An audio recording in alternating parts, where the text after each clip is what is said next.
আসসালামু আলাইকুম রহমতুল্লাহ। সুপ্রিয় অনার্স পরীক্ষার্থীরা, কেমন আছো সবাই? আশা করি আল্লাহ তাআলার রহমতে ভালো আছো, পড়াশোনা নিয়ে ব্যস্ত আছো। আমরা বিগত বছরের গ্রামাটিক্যাল আইটেমের বোর্ড কোশ্চেনগুলো সমাধান করছিলাম, যেগুলো অত্যন্ত গুরুত্বপূর্ণ বিষয়, কেননা বিগত বছরের পরীক্ষার প্রশ্ন থেকে অনেকাংশে পরীক্ষায় কমন বেঁধে থাকে। তো আমাদের চলো সমাধান করি 2005 থেকে 2008 সালের রিঅ্যারেঞ্জমেন্ট। আচ্ছা, তো প্রথমে আমরা 2005 সালের সমাধান করতে যাব, যেখানে আমাদেরকে 5টি বাক্য দিয়েছে এবং 5টি বাক্যেরই সমাধান করতে বলেছে। তো আমরা কিভাবে এটাকে সমাধান করতে পারি সেটা একটু দেখবো আমরা। আচ্ছা সরি, প্রথমে বলেছে হচ্ছে তোমার, আচ্ছা দেখো, আমাদের প্রশ্নের অনুপাতে আমাদের লিখতে হবে। তো এখানে আমাদেরকে প্রশ্ন করেছে হচ্ছে তোমার কয়টা, 5টা করেছে। আমাদের যে কোনো 5টা লিখতে হবে, যে কোনো না দিয়েছে এই 5টা, তো 5টাই লিখতে হবে। তো ম্যাক্সিমাম প্রশ্ন অনেক সময় কন্টেক্সচুয়াল দেওয়া থাকে, অর্থাৎ তোমার যে বিষয় নিয়ে আলোচনা করবে 5টি বিষয় নিয়ে আলোচনা, মানে 5টি বাক্য একটি বিষয়কে দিয়ে দেওয়া হবে। তো যাই হোক, তো রিঅ্যারেঞ্জমেন্ট করার ক্ষেত্রে আমাদের যে প্রথম সূত্র এবং প্রধান সূত্র, সেটা হচ্ছে, আমি যদি তোমাদেরকে একটু এখানে রাফ করি, সেটা হচ্ছে তোমার রিঅ্যারেঞ্জের প্রথম সূত্র হচ্ছে প্রথমে সাবজেক্ট নিতে হবে তোমাকে। পাটি চালান দিয়ে তোমাকে, বাটি চালান দিয়ে, ঘটি চালান দিয়ে, বা আয়না চালান দিয়ে, হেরিকেন চালান দিয়ে, বা বাল্ব বা কারেন্ট চালান দিয়ে, বা গুগল সার্চ দিয়ে তোমাকে প্রথমে সাবজেক্ট বের করতে হবে, রাইট? সাবজেক্টটাকে বোঝার পরে তোমাকে বের করতে হবে ভার্ব। ভার্ব বের করার পর তোমাকে আদার্স, অন্যান্য অবজেক্ট থাকতে পারে, এক্সটেনশন থাকতে পারে, অ্যাডভার্ব থাকতে পারে, বসাতে হবে। তারপরে সেন্টেন্স অনুসারে একটা ফুল স্টপ বসাতে হবে, যদি অ্যাসার্টিভ সেন্টেন্স হতে হয়। তাহলে আমাদেরকে মূল বাক্যের যে নিয়মটা, সেটা হচ্ছে আমাদের প্রথমে সাবজেক্ট, তারপর হচ্ছে তোমার ভার্ব, তারপর হচ্ছে তোমার আদার্স। Subject, verb, others. তুমি এই 3টা বুঝতে পারলে হয়ে যাবে। সো আমাদেরকে সমাধান করছি। প্রথম প্রশ্নটা রয়েছে, স্ট্র্যাটফোর্ড হচ্ছে একটি ছোট শহর। Subject now Stratford, subject now is small, is a small nice town. একটি ছোট সুন্দর শহর। Stratford is small nice town. তারপরে বাক্যটি রয়েছে হচ্ছে তোমার, শীতকালে এটি ঠান্ডা থাকে। তাহলে তোমাকে বলতে হবে, সাবজেক্ট নিতে হবে। সাবজেক্ট হচ্ছে তোমার ইট হচ্ছে সাবজেক্ট। তাহলে ইটটা যদি আমি সাবজেক্ট পাই, তাহলে আমাকে প্রথমে লিখতে হবে ইট, তারপরে লিখতে হবে ভার্ব হচ্ছে ইজ। তো ইট ইজ, তাহলে এটা হয় শান্ত। শান্ত ইংরেজি কোয়াইট। শীতকালে, ইন উইন্টার, এটি শীতকালে শান্ত থাকে। আচ্ছা, তারপরে বলছে এটা হলো শেক্সপিয়ারের জন্মস্থান। তাহলে আগে সাবজেক্ট নিতে হবে। সাবজেক্ট হচ্ছে তোমার ইট। তাহলে আমি যদি সাবজেক্ট নিতে পারি, ইট, ভার্ব হচ্ছে ইজ, ইট ইজ দা জন্মস্থান। তাহলে বার্থ প্লেস অফ শেক্সপিয়ার, কবি শেক্সপিয়ারের বা নাট্যকার শেক্সপিয়ারের জন্মস্থান। তারপর হচ্ছে তোমার 2 নম্বর, আগে সাবজেক্ট নাও। এটা পর্যটকে পরিপূর্ণ থাকে, সচরাচর এটি পর্যটকে পরিপূর্ণ থাকে। তো ইউজুয়ালি হচ্ছে একটা অ্যাডভার্ব। অ্যাডভার্বটাকে তুমি বাক্যের শেষেও বসাতে পারো, প্রথমে বসাতে পারো, মাঝখানেও বসাতে পারো। তো প্রথমে বসালে বোধহয় শ্রুতি মধুর হয়, ইউজুয়ালি কমা। প্রথমে বসালে সাবজেক্টের আগে অ্যাডভার্ব থাকলে অবশ্যই কমা দিবে। তো usually subject now it, verb হচ্ছে তোমার is, usually it is full of tourists. আচ্ছা, তারপরে প্রশ্নটি রয়েছে, শত শত মানুষ বা অনেক মানুষ, বিশাল সংখ্যক মানুষ এই মহান কবির, মহান নাট্যকারের জন্মস্থানকে দর্শন করতে আসেন বা ভ্রমণ করতে আসেন। তাহলে আমাদেরকে সাবজেক্ট লাগবে, যে পিপল, মানুষ, এটা হচ্ছে সাবজেক্ট। সাবজেক্টটা দেখো, সাবজেক্ট হচ্ছে পিপল। তাহলে এবার ভার্ব নিতে হবে, কাম মানে আসে, কাম মানে হচ্ছে আসে। তারপরে হচ্ছে এখন কোথায় আসে, এই কথাটা চলে আসবে। তাহলে টু ভিজিট, ভ্রমণ করতে আসে। কি ভ্রমণ করতে আসে? দ্য বার্থ প্লেস, জন্মস্থান। কার জন্মস্থান? অফ দ্য গ্রেট ড্রামাটিস্ট, বিখ্যাত নাট্যকারের। আশা করি তোমরা 2005 সালের প্রশ্নটি আমরা সমাধান করতে পেরেছি ইনশাআল্লাহ তাআলা। এবার আমরা চলে যাব 2006 সালে কি প্রশ্ন দিয়েছিল তার সমাধান করতে। অবশ্য প্রথম দিকের যে পরীক্ষাগুলো 2005, 2006 এগুলোতে কন্টেক্সচুয়াল প্রশ্নই বেশি দিত। কন্টেক্সচুয়াল প্রশ্ন, অর্থাৎ একটা বিষয়কে আলোচনা করতো। আগেরটিতে আমরা উইলিয়াম শেক্সপিয়ারের জন্মস্থান নিয়ে আলোচনা করছি, এবার কিন্তু পহেলা বৈশাখ নিয়ে আলোচনা করব। তো প্রথমে আমাদেরকে সাবজেক্ট লাগবে, সেটা হচ্ছে পহেলা বৈশাখ হচ্ছে বাংলা ক্যালেন্ডারের প্রথম মাস। সাবজেক্ট নাও আগে, তাহলে বৈশাখ, পহেলা বৈশাখ না sorry Boishakh, verb now is, subject now verb নিচ্ছ, তারপর অবজেক্ট বা extension now, the first month প্রথম মাস কোথায়, ইন দ্য বাংলা ক্যালেন্ডার। আচ্ছা, বাংলা ক্যালেন্ডারের প্রথম মাস হয়ে গেল। আমার মাঝে মাঝে টাইপিং এর ভুল হয়, অবশ্য অনেক সময় মুখে যা বলে টাইপিংটা করি না, এটা একটু দেখে নিও। জাস্ট আমি টাইপিংয়ে একটু দুর্বল, এর জন্য ক্ষমা চেয়ে নিচ্ছি। তারপরে হচ্ছে তোমার কি বলে, সারা দেশব্যাপী পহেলা বৈশাখ উদযাপিত হয়। আগে সাবজেক্টটা নাও, পহেলা বৈশাখ, পহেলা বৈশাখ। তারপরে নাও হচ্ছে ভার্ব হচ্ছে তোমার ইজ, তারপরে V3 নাও, যেহেতু এটা হচ্ছে প্যাসিভ ভয়েস, তাহলে সেলিব্রেটেড উদযাপিত হয়। তাহলে কোথায়, সেলিব্রেটেড উদযাপিত হয় অল ওভার দ্য কান্ট্রি, দেশব্যাপী উদযাপিত হয়। তাহলে Pohela Boishakh is celebrated all over the country, Pohela Boishakh দেশব্যাপী উদযাপিত হয়। সি নম্বর প্রশ্নটি রয়েছে হচ্ছে এটা আমাদের কাছে যেন নতুন জীবন নিয়ে আসে। আগে সাবজেক্টটা ধরবো, ইট কামস, তারপর ভার্ব হচ্ছে কামস, আমাদের জীবনে আসে, তাহলে টু আস আমাদের কাছে আসে, অ্যাজ আ নিউ লাইফ নতুন জীবন নিয়ে আসে আমাদের কাছে। তারপর বলেছে বৈশাখী মেলা হচ্ছে একটি বার্ষিক সমাবেশ, তাহলে বলতে হবে একটি বৈশাখী মেলা, বৈশাখী মেলা হলো, তাহলে ইজ অ্যান অ্যানুয়াল গ্যাদারিং, একটি বার্ষিক সমাবেশ। তারপর বলেছে এই দিনটিতে আমরা প্রত্যেক মানে সবাইকে অভিনন্দন জানাই, তাহলে উই সাবজেক্ট, তাহলে ভার্ব হচ্ছে গ্রিট, আমরা অভিনন্দন জানাই সবাইকে মানে এভরিওয়ান এই দিনটিতে, তাহলে অন দিস ডে। 2006 সালের প্রশ্নটি সমাধান করলাম। এবার সমাধান করবো ইনশাল্লাহ 2007 সালের প্রশ্ন, দেখা যাক কি আছে 2007 সালে। 2007 সালের প্রশ্নের প্রথমটা অবশ্য কন্টেক্সচুয়াল না বোধ হয়, এটা হচ্ছে বানাই দিচ্ছে জাস্ট আলাদা আলাদা এক একটা বাক্য, নন কন্টেক্সচুয়াল। সো আমরা চেষ্টা করি। প্রথমে কথা হচ্ছে সিগারেট ধূমপান করাটা আধুনিক সময়ের একটি অভিশাপ, তাহলে আগে সাবজেক্ট লেখো, স্মোকিং সিগারেট,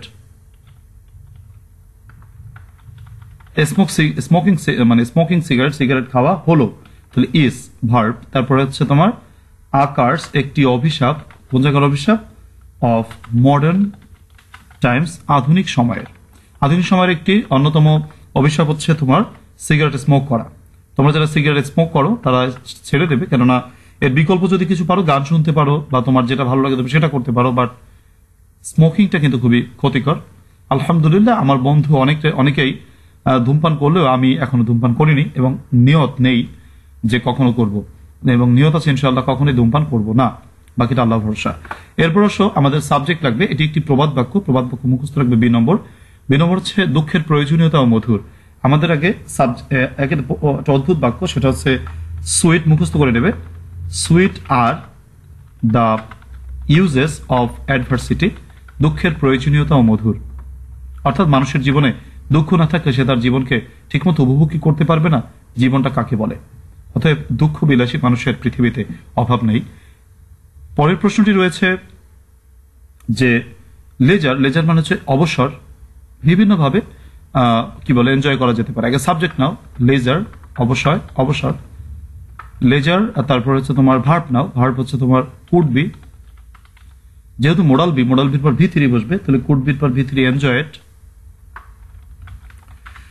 উপভোগ করা যেহেতু ইন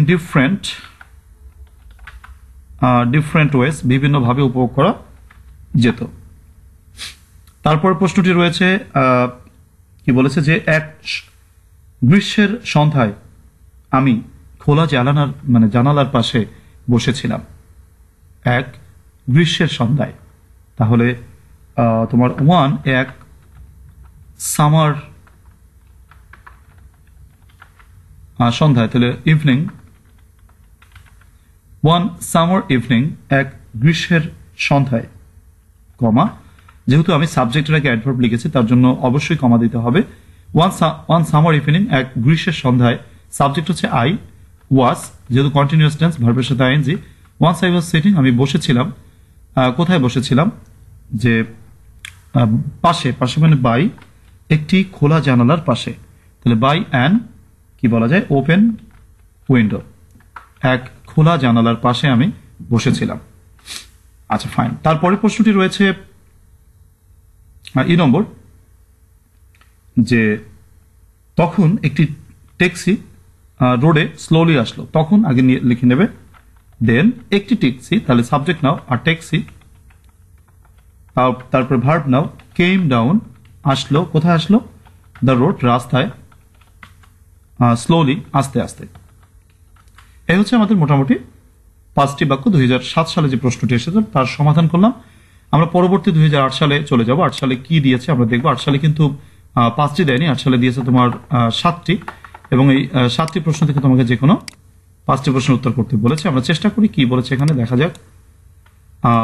8 সালের প্রথম প্রশ্নটি রয়েছে, সে আমাকে ঢাকা যেতে জোরাজুরি করেছিল। এই জাতীয় বাক্য আমরা কারেকশনে বারবার করেছি, তারপর একটু চেষ্টা করি। প্রথমে সাবজেক্ট হচ্ছে he insisted, verb insisted, he insisted, তারপর ইনসিস্টেড পর অবশ্যই আমরা জানি অন বসে, তারপর মাই বসে, on my going to Dhaka. সে আমাকে ঢাকা যেতে জোরাজুরি করেছিল, পিরাপিরি করেছিল। 2 নম্বর প্রশ্ন রয়েছে, প্রতিটি মাতা সন্তানকে ভালোবাসেন, তাহলে every mother loves her child, প্রতিটি মাতা সন্তানকে ভালোবাসেন। আচ্ছা, তারপর বলছে প্রত্যেকেরই জীবনে একটি উদ্দেশ্য থাকা উচিত, তাহলে আমাদের সাবজেক্ট নিতে হবে। সাবজেক্ট হচ্ছে এভরিবডি, তোমার ভার্ব হচ্ছে শুড হ্যাভ, থাকা উচিত, কি থাকা উচিত, একটি উদ্দেশ্য, তাহলে অ্যান এইম ইন লাইফ, প্রতিটি মানুষের জীবনে একটি উদ্দেশ্য থাকা উচিত। তারপর বলেছে আমাদের কি বলা যায়, যে একটু বড় বাক্য আমাদের একটু সমস্যা হয় বটে, বাট একটু বুঝে নিতে অর্থটা। কি বলা যায়, যে ভাষা আন্দোলন আমাদের গৌরবময় স্বাধীনতা যুদ্ধের বীজ বপন করেছিল। তাহলে ভাষা আন্দোলন, আগে সাবজেক্টটা নিব, যে দা, যেহেতু একটি ঐতিহাসিক ঘটনা থেকে দা বসে, দা ল্যাঙ্গুয়েজ মুভমেন্ট, ভাষা আন্দোলন বীজ বপন করেছিল, তাহলে লে ইন, বপন করেছিল, কি বপন করেছিল, বীজ, তাহলে দা সিডস, বীজ বপন করেছিল অফ দা গৌরবময় স্বাধীনতা দিবস, তাহলে গ্লোরিয়াস স্বাধীনতা যুদ্ধ, তাহলে লিবারেশন ফায়ার। যাক, অনেক বড় বাক্য, আমরা বড় বাক্য যেহেতু 5টা দিয়েছে, যদি বড় বাক্য তোমার কাছে ডিসকাস্টিং মনে হয় তাকে বাদ দিয়ে নেবে, বাকি যেগুলো সহজ আছে সেগুলো করবে। এরপরের প্রশ্নটি রয়েছে, the rain arrived no sooner, তাহলে নো সুনার হ্যাট আগে বসাই দিতে হবে, এটা বোঝাই যায় যে সূত্র, নো সুনার হ্যাট ছোটকালে পড়েছো, তেনাতেই মানে বৃষ্টি আসতে না আসতেই সে ছাতাটা খুললো, তাহলে নো সুনার হ্যাট দ্য বৃষ্টি মানে হচ্ছে রেইন, অ্যারাইভড বৃষ্টি আসতে না আসতেই সে ছাতাটি খুললো, দেন হি আনফোল্ডেড সে খুললো কি, দ্য আমব্রেলা। ওকে, তারপরের প্রশ্নটি রয়েছে, শিক্ষা হচ্ছে এক টুকরো হীরা, শিক্ষা হচ্ছে এক টুকরো হীরকখণ্ড, তাহলে আগে subject now, education, verb now, is হলো আ পিচ অফ ডায়মন্ড। আচ্ছা, তারপরে যে নম্বর প্রশ্নে কি বলেছে একটু দেখি, একজন নেশাগ্রস্ত মানুষ হচ্ছে একটি পশুর মতো, তাহলে আগে সাবজেক্ট নাও, একজন নেশাগ্রস্ত মানুষ, an addicted man is like a beast, একজন নেশাগ্রস্ত মানুষ হচ্ছে পশুর মতো। তো এই হচ্ছে আমাদের 2008 সালের প্রশ্ন। 2008 সালে আরেকটি পরীক্ষা হয়েছিল, স্পেশাল পরীক্ষা। তো এই 2008 সালের স্পেশাল পরীক্ষাটাকে আমরা সমাধান করি। এখানে অবশ্য 5টি বাক্য দিয়েছিল, তোমাকে 5টি বাক্যেরই আনসার করতে হবে। চলো আমরা চেষ্টা করি। প্রথমে কি বলেছে, আচ্ছা প্রথমে বলেছে আইনুদ্দিন মানে কি বলে, আলাউদ্দিন আল আজাদ ছিলেন বাংলা সাহিত্যের একজন অন্যতম মহান কবি বা বিখ্যাত কবি। আগে সাবজেক্ট নাও,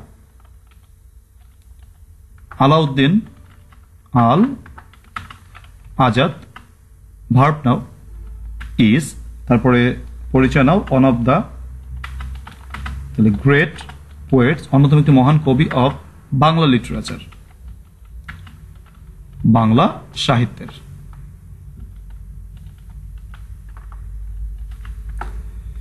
আচ্ছা, তারপরে প্রশ্নটা হচ্ছে তিনি রংপুরের কি নরসিংদীর রামনগর গ্রামে জন্মগ্রহণ করেছিলেন। তোমরা যারা এই ভিডিওটি দেখছো যাদের বাড়ি নরসিংদীতে তারা একটু জানিয়ে দিও যে আমাদের বাড়ি নরসিংদীতে, জানতে পারলে খুশি হব। আচ্ছা, যেখানে আলাউদ্দিন আল আজাদের বাড়ি, অথবা তোমাদের এলাকার কার কোথায় কবির বাড়ি রয়েছে থাকলে জানিয়ে দিও, দরকার হয় একটু ঘুরতে যাব। আমরা গোপালগঞ্জের কোটালীপাড়ায় আমি থেকে কথা বলছি, এবং আমাদের কোটালীপাড়ায় কিশোর কবি সুকান্তের জন্মস্থান, মানে পিতৃভূমি। তো এখানে আমাদের একজন কবি রয়েছেন আমাদের বাড়ির পাশে বলতে গেলে ৭৯ গ্রামে, আমাদের গ্রাম কয়খা গ্রাম, সো ৭৯ গ্রামে তার বাড়ি।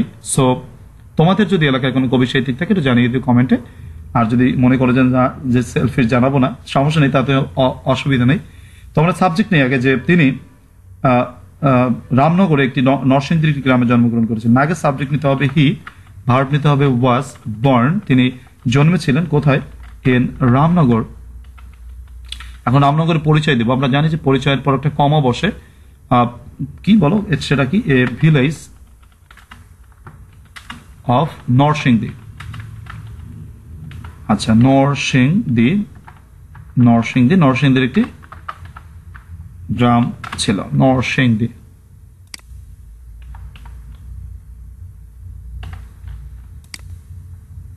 আচ্ছা, এরপরে কি আছে সি নম্বর, যে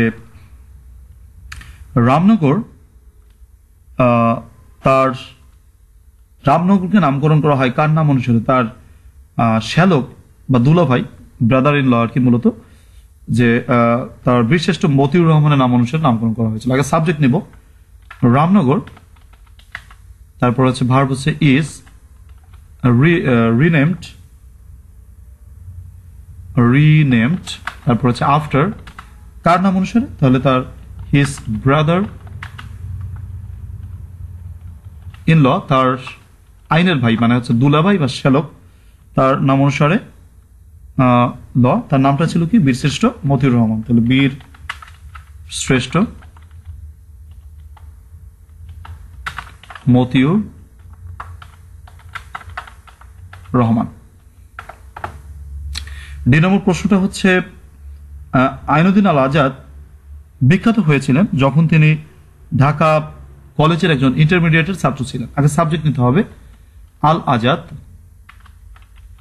তারপর ভার্ব নিতে হবে বিকেম, হয়েছিলেন, বিখ্যাত কথাটা চলে আসে, বিখ্যাত হয়েছিলেন কখন, প্রশ্ন করতে হবে যখন তিনি ঢাকা কলেজের একজন ইন্টারমিডিয়েট ক্লাসের ছাত্র ছিলেন।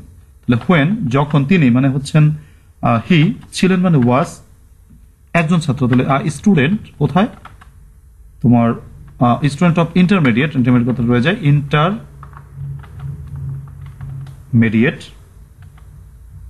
তোমার ইন্টারমিডিয়েট কোথায়, অফ ঢাকা কলেজ। অনেক বড় বড় একটি প্রশ্ন, এই প্রশ্নটা আমাদের কাছে একটু কঠিন মনে হচ্ছে আমার কাছে বা তোমাদের জন্য। যাই হোক, তারপর একটু চেষ্টা করি, দেখে যাই এরকম প্রশ্ন না আসুক, সেই প্রত্যাশাই আমরা করি। তো এর পরের প্রশ্নটি রয়েছে যে তিনি বার্ধক্যকালীন জটিলতার জন্য মারা গিয়েছিলেন। আগে সাবজেক্ট নাও হি, ভার্ব নাও ডায়েট, তিনি মারা গিয়েছিলেন কি বলা যায়, অফ ওল্ড এজ কমপ্লিকেশন, জটিলতা, রিসেন্টলি, তিনি সম্প্রতি বার্ধক্যকালীন জটিলতার জন্য মারা গিয়েছেন। তো এই হচ্ছে আমাদের 2005 থেকে 2008 সালের প্রশ্ন। আশা করি তোমরা বুঝতে পেরেছো এবং প্র্যাকটিস করেছো। আমার এই প্রশ্নটি যদি বুঝে থাকো বা ব্যাখ্যা বা আলোচনা যদি বুঝে থাকো, তোমাকে অনুরোধ করব তোমার বই থেকে তুমি এই প্রশ্নগুলো নিজে সাল দেখে দেখে একটু খাতায় লেখো, প্র্যাকটিস করো এবং দেখো কোথায় তুমি পারছো না। তারপর যদি না পারো তাহলে এই ভিডিওগুলো আবার একটু দেখে বুঝে নাও কোথায় কেন কি হলো। আমি তো ব্যাখ্যা দিয়ে তোমাদেরকে পড়ানোর চেষ্টা করলাম। তো ভিডিওগুলো ভালো লাগলে অবশ্যই একটু শেয়ার করে দিও যাতে অন্যরাও জানতে পারে। লাইক কমেন্ট শেয়ার, আশা করি সেগুলো বলে দেওয়া লাগবে না, তোমরা সেটা করো। এবং তোমাদের সেই লাইক কমেন্ট শেয়ারের অনুপ্রেরণায় আমি তোমাদেরকে মূলত আমি কয়েকটা বাসায় প্রাইভেট পড়াতে যাই, যদিও আমার ইচ্ছা করে না, তারপরে যেতে হয়। কিন্তু তোমাদের কারণে আমি কিন্তু ইদানিং সেগুলো বাদও দিয়েছি, আপাতত মানে পজ করে রেখেছি যে কয়েকদিন পরে যাব, তোমাদের ক্লাসগুলো আগে করাই নেই। সো তোমরা আমাকে অনুপ্রাণিত করছো, আমি তোমাদেরকে হেল্প করছি। যদিও আর্থিক ব্যাপার ততটা নেই, মানে টাকা পয়সা আসছে না তেমন, মানে ইউটিউব থেকে তো আসলে ভিউ অনেক হলে টাকা আসে, তো আমার তো ভিউ অত হয় না, কিন্তু তারপরও তোমাদের সাহায্য করতে পারছি, এটাই আমার একটা স্যাটিসফ্যাকশন। সো আল্লাহ তাআলা সকলকে ভালো রাখুক এই প্রত্যাশা রেখে ভিডিওটি শেষ করছি। আল্লাহ হাফেজ।